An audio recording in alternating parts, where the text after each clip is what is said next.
So the first one we're looking at is going to be the Portulacaria afro with the tape measure back next to it.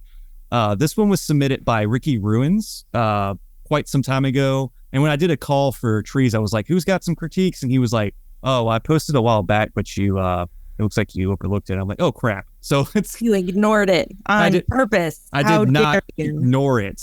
I did not. Whatever. We're doing it now. So, but yeah, we're looking at a, looks like a previously styled, it would be into the pre-bonsai stage. We got a little cute Portulacaria afro here. It looks like it's roughly around 4.5 inches tall because we got a great tape measure perspective there. I did a call for like an updated image of this tree, but we're just going to go ahead and run it and spin in the Discord for a minute. He assumed you weren't going to look at it, so why would he send an updated image? There you go. Wow. Yo, Evan's a jerk. Let's just put that out right now. No. This is, I love this species, so it's not like I don't want to talk about Portulacaria afro. I do work with them a lot, and I do see a lot of them. And I was told by someone recently that this is actually not suitable for bonsai, and I wanted to slap their hand and say, no, you're wrong. Don't ever say that again. Like get those words out your mouth. Bonsai. I don't know what the. So this is kind of the thing with Portulacaria afra that I kind of see as like, it's like junipers and pines have always kind of looked at like the end all be all, like fine, high end. And then deciduous trees are always kind of like, there could be really nice deciduous bonsai, but, they're always kind of struggling. It feels like they're kind of limping behind the pines and the junipers. Sometimes they're like, ooh, please let me have a best in show award, So they had to give the deciduous trees their own category, best deciduous tree, best winter silhouette show. And then you got tropicals, and then you have this whole reign of tropicals. And there's beautiful tropicals. There's buttonwoods. There's I was wiring an Esconbrone earlier, and I was having a great time getting scratched to shit by it. And there's, we got Desmodium and sea hibiscus and all these great species, and it kind of funnels down. And then you have Portulacaria afra, which is the dwarf jade, sometimes confused as a cactus. But a lot of people don't get to see this tree for what it is. And a lot of the trees we see are beginner material because they are very accessible. It's something that's used in a lot of bonsai workshops. It's used in a lot of beginner, like people come to the nursery and they look at, what will I not kill? And I love that question. It's like, because they come in and they're like, oh, what tree will I not kill? How easy is this to kill? That was a question I got. I know I'm kind of talking wide circle again. But I got a question at I did a parish fair, what we call a parish, y'all call a county, and other places call like a province, whatever you want to call it. I remember I was talking to Laurent. It was like, what do you call a section of France? And I can't remember what the word he used was. It's I can't remember. I'm sure other people in other countries are laughing at me right now. But we call it the parish. So I was like the parish fair, and this woman came up to me and she was like, how easy is it to kill this? And I was like, what a question. I mean, how badly do you want to kill it? Because it can be a lot easier if you really want it to die.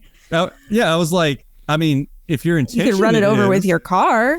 Like, that's pretty fast. But like, if you're talking like how long can you slowly let it die on your windowsill, that's a different story. Yeah, and that was funny to me is because it's like even with Portulacaria afra, I mean, you could run it over with your car, but as long as there's like pieces that probably would still grow. Exactly. If there's pieces still together. You just multiplied it by 100 is what you've done. Yeah, you squish it and it has every branch and leaf. It can be something new. So I'm like, it's always my favorite question is like, what can you do to this tree to abuse it to the point of just destruction? How far is too far? You were going to say something, Matt? Oh, no. Oh, okay. Although I was thinking about the amount of times that while I'm listening through episodes, editing them, and I hear one of you say like, no, don't do that. And it probably, to me, sounds like a very minor thing. And it's like, what things are like, no, don't do that, but also won't like kill a tree? Because like I was showing Carmen like a picture of a tree that I was repotting just to fulfill like a couple hours ago, whatever. And it's a Yaupon holly, and she's like, "Wow, you can repot that now." And I'm like, technically, I can. Well, technically, you can repot something whenever, but exactly. I run a bonsai nursery, and I need to do it now. Yeah. But also, I know how to make it survive. So that's one of the things I always kind of try to clarify with this, especially being a beginner's study kind of podcast show, is kind of like, it's like, do what I say, but don't do as I do kind of thing. But like at the same time, like, I'm going to do my best to explain it. But anyway, this Portulacaria, this is obviously fresh stock. It's just gotten done. It looks like it's in a twin trunk or a 2-trunk style. So, I mean, it's pretty straightforward here, in my opinion. Just make sure that you establish your first branch on this tree. I don't know what there's like a branch like next to the tape measure itself. It's a little unclear because this background is not the best to view a bonsai. But that branch on the right, it looks like it's trying to become another trunk, which I think is interesting because, now you're going from double trunk to almost like a clump style kind of thing going on here. And I think that's kind of like, this is too early to really push the envelope of like, you should have done this to fix the crown. I think the first thing for me to say is make sure you're establishing your style before we look at branches that kind of do weird things like this. It's kind of like, is that going too far, becoming more of a clump, or is it trying to be a 2-trunk tree? Because your trunks are also very similar in trunk diameter as well. There's a little bit of a problem too. So make sure we kind of lower the height of the second trunk. That's supposed to be the mother-daughter kind of style of double trunks. Make sure that the prominent trunk is taller and stays the tallest. I know it's not tall now, but the weight of that smaller tree is a little too much too. Mm-hmm. I agree. I think the tree there, or the trunk on the left, is a little bit heavy. But I don't think that you can really make that much smaller without making it too, because it's already a very small tree. So I would recommend making that center trunk thicker and maybe a little bit taller, because the branch on the right, I like it, but I think it's a little bit too heavy compared with the middle trunk. So, but it's a really cute little tree. I like the overall shape of it. The overall movement of it is really nice for a little Portulacaria. So I think it's a good tree. It just needs a little bit of balancing. You have any questions or any insights, Matt? I like that it's chunky. I think that gives it character. Like in the trunks, I think, and obviously having no idea what the rules are like, that like large branch you're talking about off to the right there, if that grew out to be like another trunk kind of thing, would give it sort of a like Peter Pan and the Lost Boys treehouse kind of vibe. Yeah. Like an upper level, like an upper deck kind of thing. Is this tree like, are you guys considering it like still growing in a way before it's like really like stylized? Yeah, that was kind of the beginning of it, was like this is still early. I was just thinking there's some leaves off on like the right side or the left side of this photo that like draw the eye way down to like the surface of the pot. Yeah, that's like, called that's what me and Carmen were referring to earlier. I heard her say weight. When we say there's too much weight, we're referring to a foliage pad or a section being heavy. Cool. And it does draw our eye, because when bonsai, the one thing that we always look at, and I've heard this from a couple of other practitioners, is I love hearing it's like the first thing that us as human beings look at when we see trees is we look at the alive section of the plant first, because we want to see that. Because if it's dead, it's not interesting to us. We're like, oh, that's just a dried up stick. But if it's got green on it, our eyes instantly go to it, and we're like, oh wait, there's stuff going on here. This is alive, And so, yeah, that weight definitely. And I mean, it's still young. I mean, yeah. I mean, I was just thinking of it in terms of like movement, like seeing like movement throughout the green in it. But that if if you sort of look at it like if you start from where that branch on the right goes off, looking at those leaves there, like next to the tape measure, and then come counterclockwise, then it seems like those leaves, like you're looking too low. But again, that's why I asked if it was, not necessarily like composed for style quite yet, because then I would feel like you'd. Yeah, it's very, very young.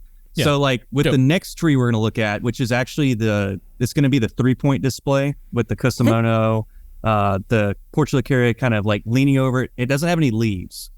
This is something, I think this is a good transition. So we can talk more with you, Matt, and get some better perspectives from outside on this. Is that every once in a while, tropicals are flexible in this manner. You can defoliate them or just remove all their leaves and really show off form, line, and any kind of ramification, or ramifications referring to bifurcation and the branching that really makes it more look like a tree branch and less like just like a twig sticking out from the trunk. So it gives you that appearance of, oh, this is actually a tree in, so it kind of sets you up for that. So you guys see the image of the blue backdrop? Okay. So this is also the list. Sorry. I was going to say, looking through like the list of them, I actually found this image to be the most like compelling. Mm-hmm.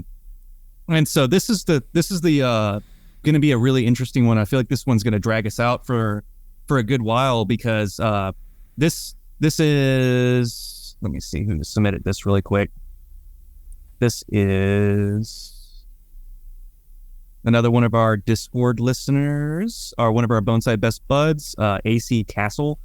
So he used this for the BSF convention. I believe that's the Florida convention.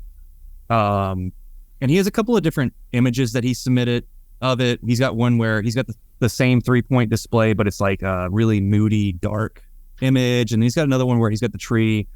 Looks like it's all like this like concrete, like a kind of like stanchion, stumpy thing, kind of giving it like that, that really even more mood. And I think that's, like he was like, what do you guys think of this? And he says the statue's name is End of the Trail.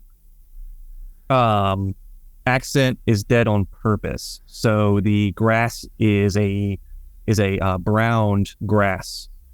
And he says, have at it, no hard feelings. So I know, Carmen, you wanted to say some things, but I want to kind of hear what Matt's take on this would be a little bit, so we can get that outside perspective and kind of bounce off of his ideas, and then we can kind of go into it a little bit more. Yeah, so I was just trying to find, I know that I've definitely seen that sculpture before, the End of the Trail sculpture. Then it's, it is a Native American piece of art. I don't know that the artist is, but it depicts a Native American, person. I almost want to say that it's a Beach Boys record that there's a painting of it on. Anyway, that's neither here nor there.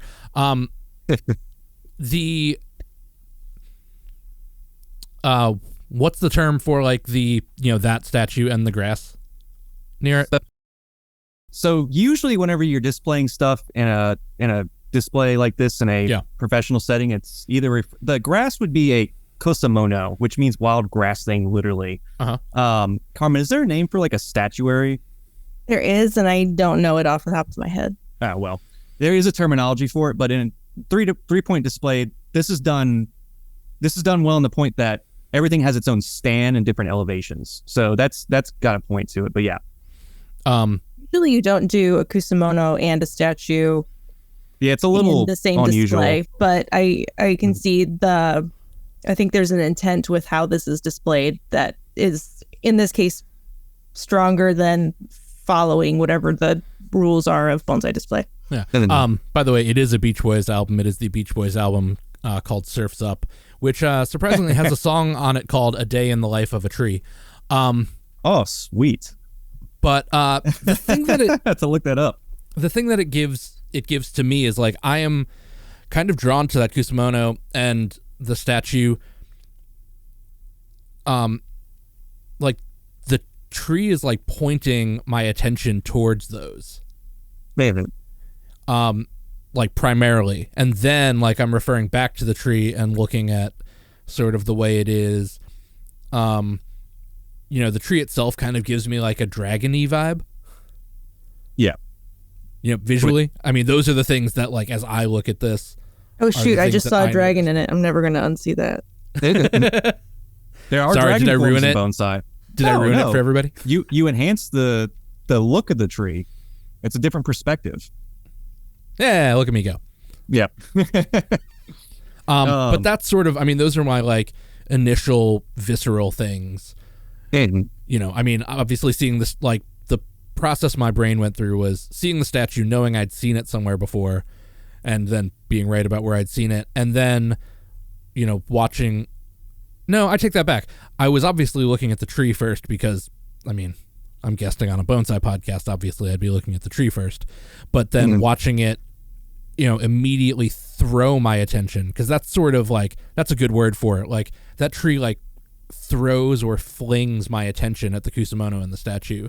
And then, like, I come back to it and see that. But, so, in a moment of synergy here, the thing that I think about this is, you know, of you saying how, like, when we look at trees as humans, like, we're drawn to the, like, alive bits, and, you know, this, until I started looking at trees, you know, because of you guys, I had never considered that bonsai would have no leaves. And so looking at that, like, gives me a different, like, a whole different vibe and feeling than looking at something like the last one that had a bunch of, you know, plumpy, fun leaves on it. yeah. And that's kind of the thing with this, is that they have this species. It's the same species as the last plant we just looked at, but they've just taken the leaves off. And so they're using this tree to basically warp the viewer's view of it. It's like, this is no longer Portulacaria. This is something else. This is something a little bit more abstract. They're trying to tell a story a little bit more here. But before I get into that too much, what do you think, Carmen, personally with it? Not personally, but artistically, or whatever you want to call it. I think, like I said before, I think this composition is more of a statement than necessarily about the individual bonsai, which is fine. And I think that's one of the things that bonsai can do as, you know, as a form of art, is to share, is to make a statement and to tell a story. And I think the story might be a little on the nose, but I think it's very impactful. The tree itself, I'm trying to look a little bit closer. I think the two thick branches coming off of the top are throwing me off a bit. I feel like the directionality of the tree is more towards the left, but those two branches are kind of heavy and too heavy to the right.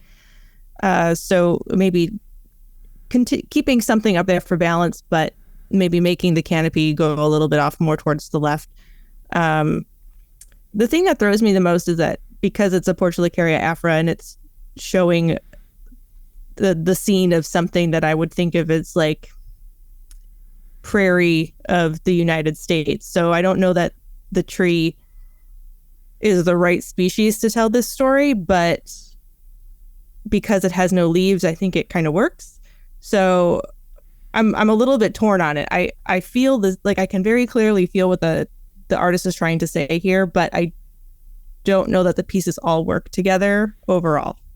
And yeah, I mean, see, my untrained eye tells me that it feels like a full composition to me. Yeah, I think it does, and like I said, I think it's successful in making its statement. Bonsai display generally tries to be a little bit more subtle, but again, this is not showing a traditional Japanese display, so we tend to be a little more on the nose, and I think that's okay because we all understand what he's saying here. Yeah. Apart from it being very deliberate in its message, just looking at it technically, like is, as far as proportions and stuff, that's one of my things I always look at in bonsai displays is everything kind of put together, in a way that the craftsmanship is shown through the way that they have arranged these pieces. Because I feel like with the tree that the stand's on, wait. The stand that the tree is on. Yep, I said it backwards. Yeah. I was getting ahead of myself. The stand that the tree is on, if there was a tree with a stand on it and you can make it work, I think that would be amazing. By the way, someone try to start working on it now. But no, the stand is very, very straightforward. I feel like if you're going to do something elaborate with a lot of pieces, that the stand should be more present in this and draw more to the pot, which the pot, in my opinion, is not really the correct shape for the movement and the texture and the bark color here. Yeah. So I would definitely get the tree up higher. If it's going to be in the distance as it's suggested in the story that's being told, it really needs to be up and far. And the container, it looks like there's some other dead grasses in there to really try to draw the tree to the other pieces. And I don't think the grasses in the pot are all that necessary. If you had more surface in that pot, if you had more of a landscape style container, then yeah, you would have more room for that kind of stuff. But it feels like it's kind of all just stuck in there. And whenever you have a really square stand, then you should have a organic shaped stand for your kusamono. I think that even though you have a root style stand for your figurine there, it still feels a little too similar. I know that it's like the root stand has like the kind of biologic feet kind of thing going on there, and then the grass is on a flat kind of cut piece, but they're both the same shape and the same size. And I just feel like this story could have been told without one of the two pieces. So maybe use a scroll instead that showed the North American, in some other different manner, or even the grasses. There's just a few things here, but yeah, it's not a bad tree. I mean, the tree does have its own proportion and balance that is nice. It's, even with all the movement, it doesn't feel like it's falling over. But I did put the other image where there's a little bit more of a moodier thing where the tree has leaves on it. And I feel like maybe the image, it was taken at a different angle and it shows that top branch that shoots back the other way. Mm-hmm. I like the one that has leaves on it better. Yeah. I feel like the tree itself is more balanced in that. Yeah. And I think the stand choices are nicer there for the statue. And then I think having the Jita under the kusamono in this would make sense. Maybe a very small, dark Jita so that it's very subtle. Yeah, but I still feel like the kusamono and the figure are just too similar in proportion. Mm-hmm. Maybe, yeah. I think pick one would work just to be more subtle with the display there. Yeah. I would love to see this. The way that it is with the blue backdrop, but photographed the way the darker and moodier one is. And here's the thing with, sorry to cut you off, Carmen. I was just going to say, I'd love to see it with 6 full feet of space or 8 full feet of, I'd love to see it spread out, how they would do it more in a traditional display. I want this tiny display. I want more space between the elements. Yeah. And it is another thing too, is like, I was thinking about this whenever I heard Matt say, I like the blue backdrop, but want it to be photographed a certain way. For certain shows, there are certain selections of, like at Nationals, I think there was just black. And then you have like a curtain drawn on the sides. Mm-hmm. Other shows, like I remember at one point, I can't remember what year it was, but Ryan Neal did his Artisans Cup. Is that what that was the name of? Yeah. The Artisans Cup, I mean. Mm-hmm. And that show was like staged really, it was dark and all the trees had in an light art shot on museum with lighting. It was very particular. Yeah, I was about to say what is really a thing to me about the version of this with leaves on it is the way it's lit. Mhm. Yep. Like that, I mean, that's the thing about painting, right? Or anything. Photography, painting, anything is like the way the light is. So seeing it against that blue background, like, and obviously this has nothing to do with like the way, AC is like styling it, but I am so compelled by it, the tree without leaves, but I'm compelled by the lighting in the other photo. Yeah. See, that's so And so- interesting because that's another angle of looking at bonsai as art, because when you see it in display in a room, it should give you an impact, but we're getting a bigger impact here from an image, from a staged image with Different certain lighting. lighting, which is, so that's like bonsai as photography. So can you compare, how do you compare the two? It's just, Yeah, Yeah. for sure. Yeah. my brain's blowing up. That's the kind of perspectives that we need. But let's move on to the next one. It was submitted by, let's see, let me go down. It's submitted by Backyard Bonsai Australia. So this is a tree that's in early development. It's the one that's got like a nice little kink in the trunk, and it's in a simple square shaped pot. He's telling me that it is and I'm the one who should say this because I'm amazing at pronunciations. So he's got it laid out here phonetically for me. Melaleuca. Melaleuca. Yep, it's a tea tree. Alternifolia. Alternifolia. Yep. Yep. What's the common name for this one? Tea tree. So like tea tree oil that you like. This is it. This is it. I don't know if this is the tea tree. But it's in that family. Yeah. Yeah. So if you guys don't mind, I'll go first on this one. But yeah, just right off the bat, I mean, this tree is in early development as well, and this was something that he wanted to specify. He's like, this is a native, but he's like, I want you guys to see it and kind of tell me what you guys would, start teasing out of this to pretty much make the design. So it's something, to me personally, I like to see people use trees from their own range.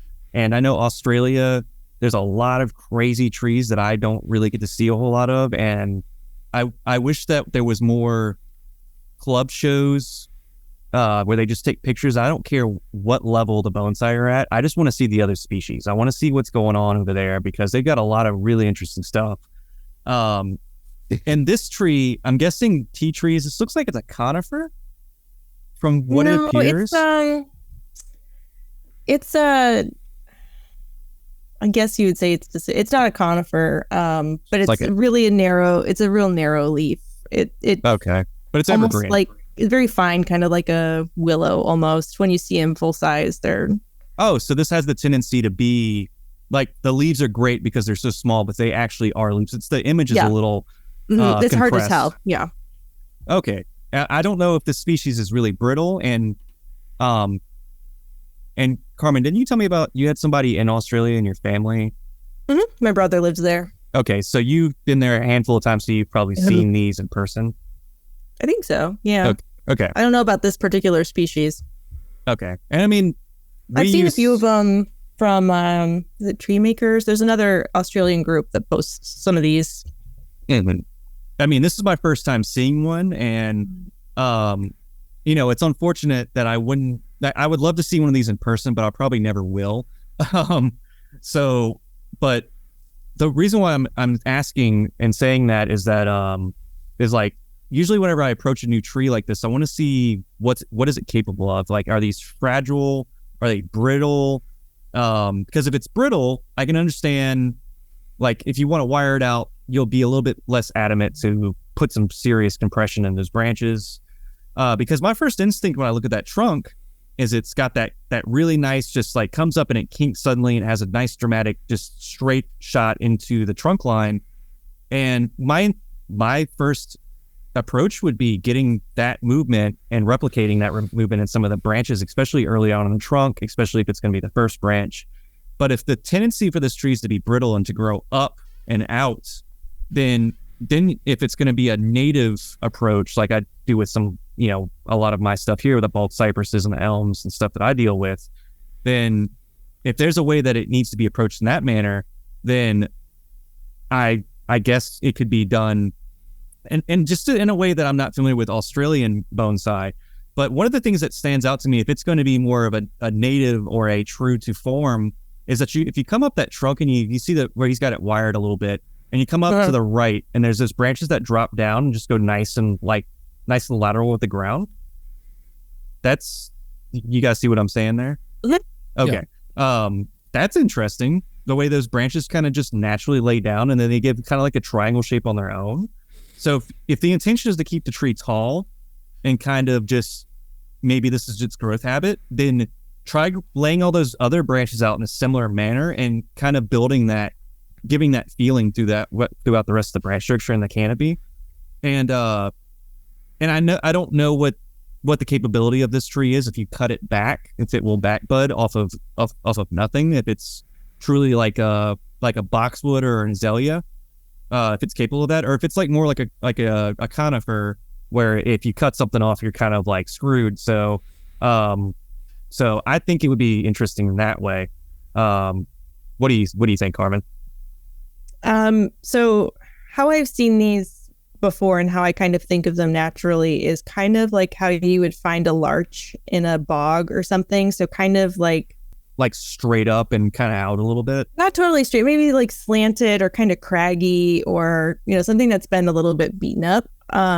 So the thing about this tree is that it looks like it was wired to have that kink in the base, which is cool. That's a cool movement. But I think if that's the thing that you're, hold on, here's what am I trying to say?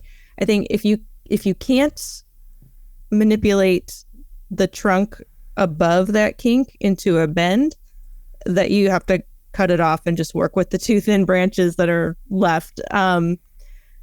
Because I there's no taper there. It's very straight. It doesn't match the trunk line that's already there. But if you can get a bend in it, you'll be able to move it and try to mimic some of that other movement from lower down up into the tree and then go from there. But if you can't get that to bend, then I personally would probably cut it off and try to regrow canopy from the lower, more bendable branches that you have further down the tree. But I also don't know if this one backbuds or how bendy it is. I can't remember from the one time that I've encountered it. Not as a bonsai, just as a plant in a garden. Yeah. So yeah, I wish I knew the species better, but I think that it might be too far. It's already got that wire bend in the trunk, so I don't know that you can do a full natural style with it. So I just would try to continue going with those curves. Oh, okay. Yeah. And that's another thing too, is if it is capable of backbudding, one of the best things you can do is, I know it's in a bonsai container, and that's you may have obtained this piece like that, or maybe you put it in there, but you could put it into a slightly larger container and do a big cut and then really encourage it. Get a lot of backbudding and then grow from there if it's possible. But yeah, what you think, Matt? A couple things. This first comment is kind of a 2-for-1 because I didn't say it at the end of the last tree. That tree that we were just talking about that AC posted. I would love for him to, in the Discord, elaborate on what his intention of that whole, display was. And I would also say about this tree, because it's what you're talking about, I would love if whoever submitted this tree would find a photo of what like a great example of a matured and styled tree in the species would be like. Yeah. Like I would love that, which is also a shameless plug for anyone that listens to this podcast that isn't a patron and in the Discord. Because come to the Discord. Yeah, the casual listener will not get those things. So if you want enriched content, please become a patron and join the Discord. But in terms of what I feel like about this tree, looking at it, it reminds me of an animated tree that is like personified as like it almost gives me like a Fantasia style like choreography tree It's got arms, and you just need googly it has eyes. arms, and it looks like it's like doing a dance kind of thing. And that I have some drawings to do on top of these trees after Matt's been talking about them, because I can see all kinds of stuff on them now. Yeah, and you can watch like the way that like the trunk, kind of knurls around. That it's sort of like imagine it being like a tree that is personified like as a woman with like an old style like skirt where like the back kind of like comes out. Like that is what that's what it looks like to me. Yeah. But that, for all the things that, so like, for you guys, this is young and it's in development and all that, and but like it's evocative as it is here too. So that is sort of like I can't look away from that. Yeah. You can't look away from the ladies' bustle. Yes, that's what thank you. You're welcome. That in all joking aside on that too is like because of how many curves this tree is, that just directly goes to the feminine style, because there are feminine and masculine styles in bonsai, and that's something that has to be really paid attention to. So if this tree is very feminine in its appearance, then usually feminine trees have more curves in their branches, and foliage is not so much of a thing that should stand out. The foliage should be thinned out more. There should be a lighter presence of the foliage on the frame of the tree, whereas where the masculine tree would be, bold and have like, sharp taper and angle and more angular branches with like heavy foliage. And then there's mixes of that. So yeah, I could see the feminine qualities in this for sure. I mean, that kink in that movement right there, that's a very feminine quality, especially how rounded it is. It doesn't have any dead wood. It doesn't have any hard 90s anywhere. It's a nice smooth transition. Oh man. Yeah, I know it's a lot. No, I'm just trying to keep it clean. We are looking at trees, mind you. Oh boy. Thick thighs save lives.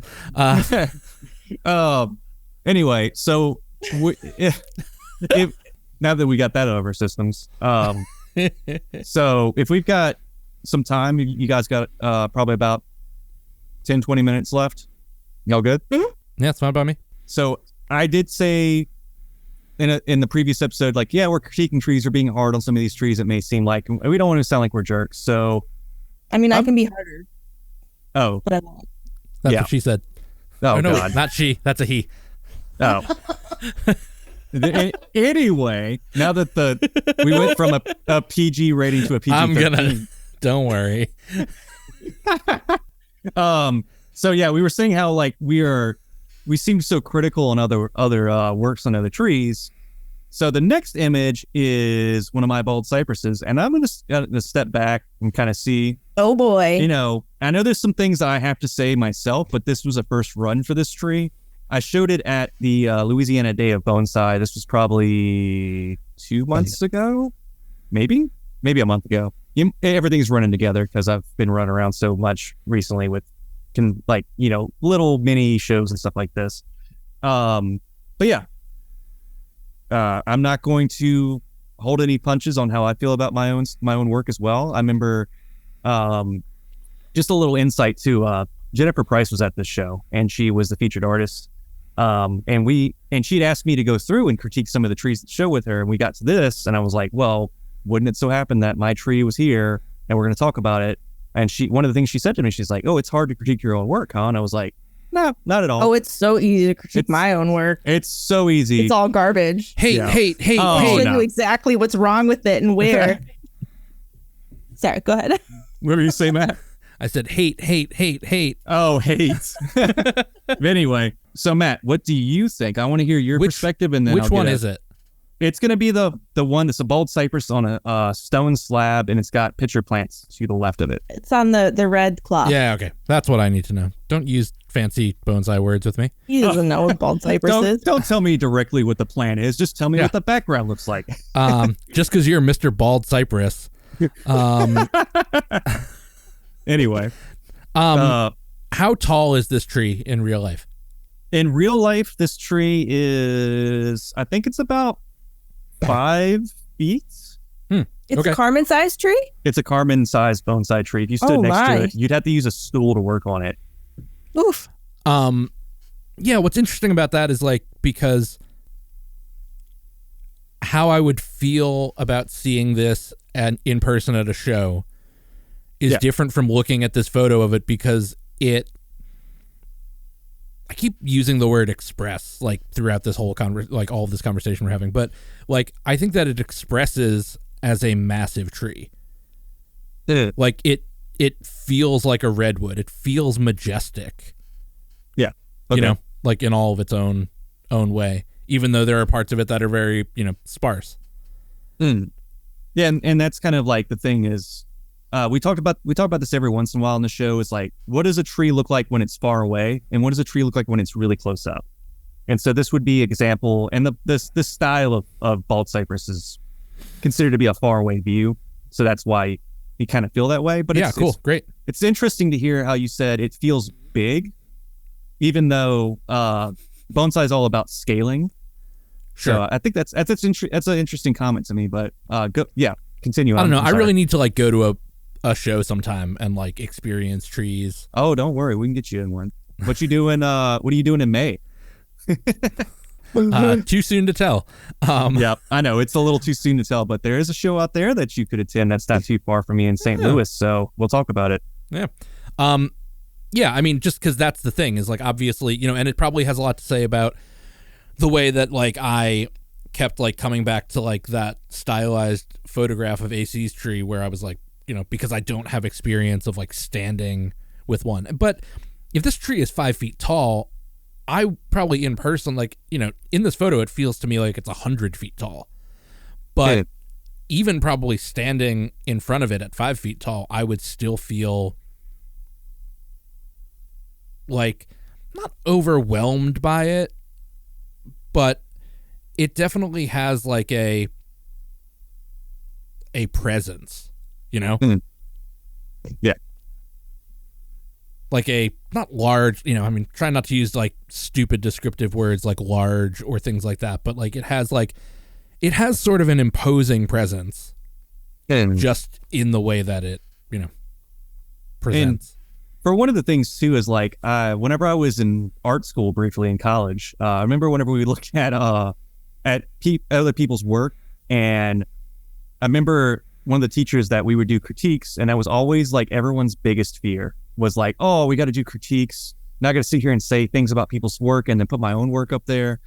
One of the things that the teacher or the professor would say is like, if you want to describe how it makes you feel, it's okay to say that it feels big, or it feels, there's expression in this or that, or I like the color of this. But he's like, never say just like, I like it.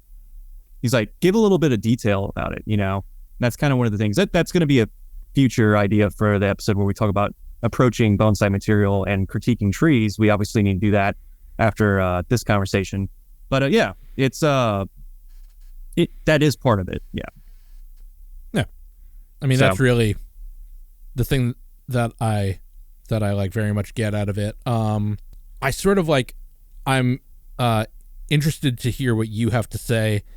What do you have to say for yourself about the other piece? The other piece, because it doesn't, I mean, it only really presents scale to me. Yeah. So the other piece, it's Kusamono. That's a Sarracenia alata. So that's a native carnivorous plant that grows in Louisiana. That plant was actually sourced not too far from where the tree was. And so when we display bonsai, I was saying earlier about natives, and natives are like, they pull on my heartstrings whenever people use natives, because that's what I love to do is, show the area where the tree comes from, maybe show something that represents the environment, what time of year it is. And there's no better way to do that with like a native displayed with a Kusamono native, because those directly show you what's going on in that time of year. And so my only letdown with this is that this was a test for this tree because it was a local show. So I felt a little bit more open to just putting the trees out there and seeing general reactions on how it displayed. But the display stand and the tree itself is not exactly how I want it to be displayed. But the accent or the Kusamono is there to give scale and also environment. So that's the correct way to look at it. Yeah. So Carmen, be as mean as possible. Carmen, let's see what you got.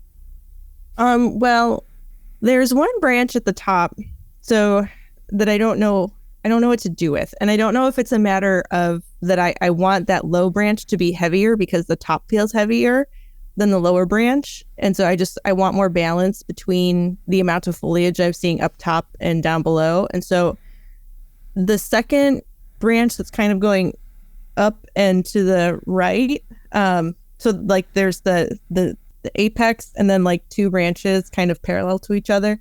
The one in the middle there, I don't know if it needs to be shortened or if it needs to have an angle change.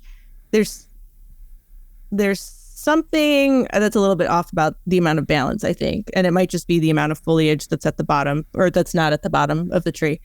I want that bottom branch thicker, I think. And then, but I like how round the crown is. I think that's very nice. It shows a lot of age. And then the other critique that I have is I would probably go with a much smaller kusamono with this one because the tree is so big and you want to make that even bigger. Like you want to even like make the scale of the tree even more impressive. So pick a shorter carnivorous plant to go with it. I think would have a stronger impact there. And maybe a lighter colored, I'm trying to think, what color is that Jita? Is it black? Yeah, it's black, but I'm totally up for suggestions on what to use because my take is that when I have a stone slab, I was going to use like boards, like long ways. You've seen this a couple of times when you have a big tree at like, you've seen this at National Zoo, a massive tree, and the only thing they're like, oh, let's just get some really nice polished slabs wood on it. And that's kind of what I was thinking. But if there's another thing, I do have time for what I'm trying to set this tree up for to do some stand options. I would love to do a giant, like formal stand, but it would be one hell of a job because the stand itself is like right over 5 feet long. I feel like it's fine on the stone slab just on the table. Like that almost serves as a Jita for it. So I like that doesn't really bother me. A stand would be cool. Maybe a different colored Jita under the kusamono, something a little bit brighter maybe. And it might just be because it's on red and it's in a picture that I can't tell the color differences. Because you don't want it to be gray, but the black makes it kind of disappear a little bit more. So maybe something a little bit, I don't know, lighter in color, maybe a wood to bring out the color of the bark. Because really the bark is the only thing that's brown here. So maybe something closer to that color. But I think it's almost there. Yeah. I don't know what it is about the balance. It's getting me. And it might also be that it's in a picture. It's hard to tell. Yeah. The impact of the branch structure on this tree, when you see it in person, you could see how the branches are like radial around. But when you take a flat picture of such a tall tree, then it takes the lines of the branches and really shows you. And after I photographed this tree, I could see that branch that's underneath the crown that's just straight and pokes out awkwardly. Probably could use some compression to get it closer. And so with flat top cypress style, usually the whole thing is that I've had a lot of people tell me is like, well, if this is a flat top cypress, wouldn't you just go straight for the Von Banting formula and remove all the branches below the crown? No, because that's not how you. Sorry, go ahead. No. That's I need to hear some kickback on that. Is because whenever I've gone into flat top cypresses here, it's such a Louisiana thing because I've seen other people attempt flat tops in different parts of the countries and other parts of the world. And I don't disagree with those takes, but when you see them in Louisiana, there's a certain way that they look. And that's what I'm going for, a very naturalistic approach on it. But at the same time, I'm trying to also honor the Von Banting model. And the Von Banting model does say that you would go up that tree and there might be one branch down there that's twisted. Like, I think most traditional flat top stylings would be, see that branch on the right side that comes up, it has that really sharp kind of It just kind of comes in a little bit, then goes out suddenly. Yep. They would leave. I've seen this in all other flat top stylings, that they would take everything off but that one branch and then leave the crown like it is. Yeah. And that's that's a traditional model for that tree. I think I like that you're being a little bit more naturalistic and you're leaving more on there, because I feel that it is more natural and there's space for that. I don't think that doing flat top just one way is necessarily the way it has to be done. I appreciate you leaving more foliage, because I feel like you see a lot of these trees in the swamps. And I mean, not just bald cypress, but like up north where you see some of the white cedars or the larches, they have that kind of scraggly growth going up the tree before they get to whatever's, left up top. And I think it's cool to show as a bonsai, because a lot of times trees are so clean cut and, perfect that you sometimes lose that sense of actually being there. But this one feels very much like you could see it in the wild. And I love that. Yeah. And there's a few things that, now that I'm looking at this image for a long time and we're kind of analyzing it, I think I'll be removing that branch to some extent, because I mean, I've still got some time, like I said before, I'm going to do what I'm thinking about doing with this tree as far as other shows. So yeah, I don't know. This is where it comes to, like, not only am I critiquing, but I'm also, pardon me, I'm also just making considerations to the future, because this is not going to stay the same.